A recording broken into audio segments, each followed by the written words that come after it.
تو ہم میں سے کتنے لوگ ایسے ہیں کہ جن کو سمجھ میں آ رہا ہوتا ہے کہ یہ اللہ پاک اس کلام کے ذریعے ہم سے کیا بات کر رہے ہیں؟ ہمارے ایک دوست ہیں، میں پرائیویسی کی وجہ سے ان کا نام نہیں لیتا، وہ پاکستان کے ایک صوبے کے چیف جسٹس ریٹائر ہوئے تھے، تو انہوں نے یہ واقعہ بتایا کہ میں ایک سرکاری ڈیلیگیشن کے ساتھ سعودی عرب گیا، تو وہاں انہیں عمرے کے لیے بھی ہمیں لے گئے،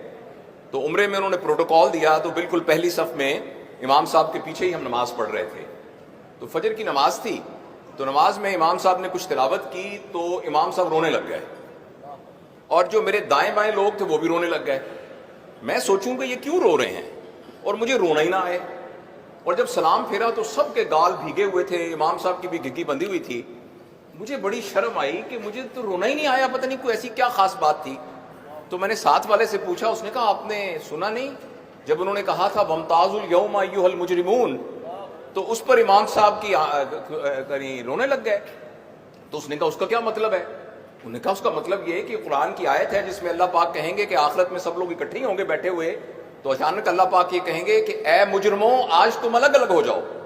تو ایک دم ایک دیوار گرے گی اور کچھ لوگ ادھر ہو جائیں گے، کچھ لوگ ادھر ہو جائیں گے، تو اس بات کا خوف ہوا کہ ہم کہیں دیوار کے پرلی طرف تو نہیں ہوں گے۔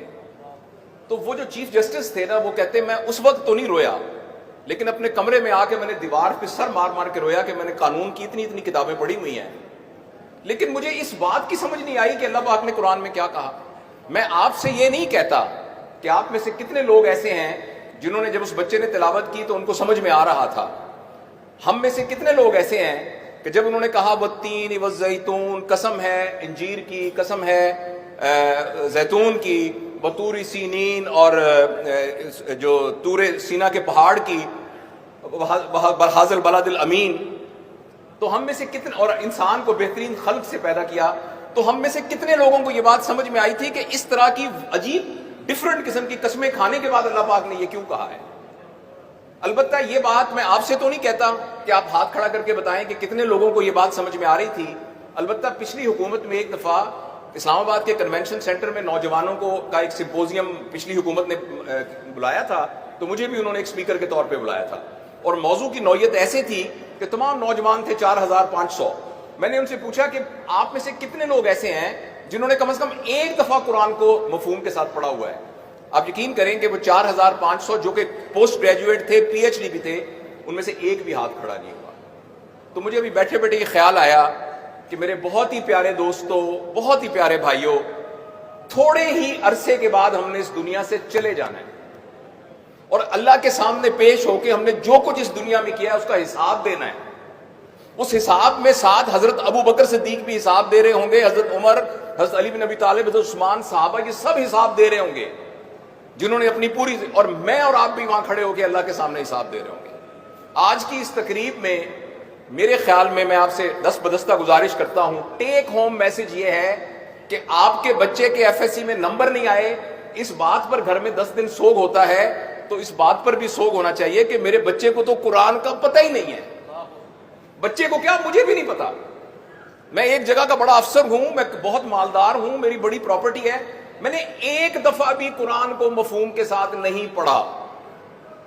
آپ حضرات کچھ لوگوں کا تعلق آرمی سے ہے، آپ ایک ایکسپیڈیشن کے لیے کوئی بھیجیں اور ان کو ایک مینول دیں جس میں سارا روڈ میپ ہو، اور وہ آپ کا جو بندہ ہے وہ وہاں جائے اور جا کے وہ روڈ میپ ہی نہ کھولے۔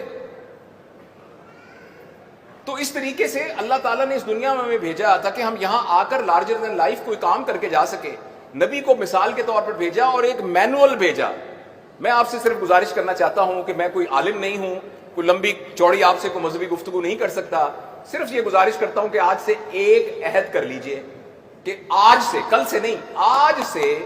گھر کے تمام افراد کو اکٹھے کر کے کم از کم آدھے گھنٹے کے لیے سارے لوگ اہتمام سے قرآن کا کم از کم ایک رکوع ترجمے کے ساتھ پڑھیں گے۔ میں آپ کو پوری ذمہ داری سے کہتا ہوں، آپ یہ گھر میں کرنا شروع کر دیجئے۔ قرآن خود معلم ہے، قرآن خود ہمیں سکھانے لگ جائے گا۔ جہاں آپ کو کوئی مشکل کمپلیکیشن ہو تو علماء حضرات سے رابطہ کیجئے، البتہ لیکن قرآن ہمیں خود پڑھنے کے لیے اللہ تعالیٰ نے نبی کریم صلی اللہ علیہ وسلم کے ذریعے سے اللہ ہم سے مخاطب ہوا ہے، تو اس کے لیے میں آپ سے یہ گزارش کرنا چاہتا ہوں۔ اس پر البتہ میں اپنے دل کی تسلی کے لیے اور اپنے آپ کو بھی میں کمٹمنٹ کرنے کے لیے یہ ضرور کہوں گا کہ آپ میں سے کتنے لوگ، خاص طور پہ ہماری بیٹیاں اور بہنیں، کتنے لوگ اپنے دل میں اس بات کا تہیہ کرتے ہیں کہ آج سے انشاءاللہ ہمارے گھر میں کم از کم ایک رکوع قرآن کا پڑھا جائے گا. ہماری اولاد، ہمارے بیوی بچے، ہمارے گھر کے ملازم، ہمارے کھانا کھانے والے قیامت کے دن ہمارا گریبان پکڑیں گے. ہمارے وہ بچے جن کو ہم نے پڑھا لکھا کھلا کے پتہ نہیں کہاں پہنچا دیا، وہ ہمارا گریبان پکڑیں گے کہ آپ اتنے پڑھے لکھے، اتنے مالدار، اتنا سب کچھ تھے، آپ نے ہمیں ایک دفعہ بھی قرآن نہیں پڑھ کے مفہوم بتایا. آپ کو پتہ ہی نہیں سورہ کہف میں کیا لکھا ہوا ہے، آپ کو پتہ نہیں سورہ اعراف میں کیا لکھا ہوا ہے. تو میرے بھائیو، یہ میری گزارش تھی. اللہ تعالی ہم سب کو عمل کی توفیق نصیب فرمائے.